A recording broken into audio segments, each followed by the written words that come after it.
بہت عمدہ، بہت بہت امپورٹنٹ بات، آبزرویشن جاوید جبار صاحب کی۔ مشاہد صاحب یہ فرمائیے گا کہ قوم کا مسئلہ ہے، پاکستان کی بقا کا مسئلہ ہے، 22 کروڑ کی قوم کا مسئلہ ہے، اور یہ ایک ناکام ریاست کی معاف کیجیے گا تصویر بنتا نظر آ رہا ہے۔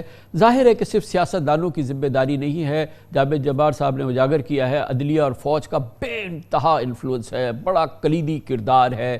آپ کی توقعات ہیں اس پوری صورتحال میں، یا آپ سمجھتے ہیں کہ جمہوریت اور سیاست اور جو بھی یہ بچی کچی پارلیمنٹ ہے وہ اس مسئلے کا حل کر لے گا، یا آپ ایک ڈیسائسو رول سیکھ کر رہے ہیں فوج کا اور عدلیہ کا پاکستان کی بقا کو بچانے کے لیے؟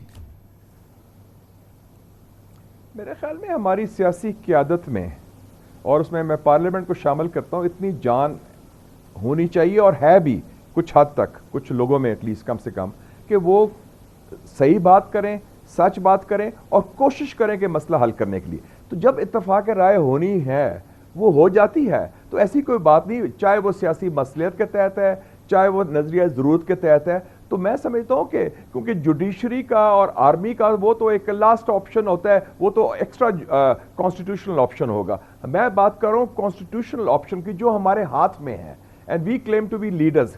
تو لیڈرز کا مطلب ہے قیادت شو کریں، لیڈرشپ شو کریں، اور ٹیک دا بل بائی دا ہارنز۔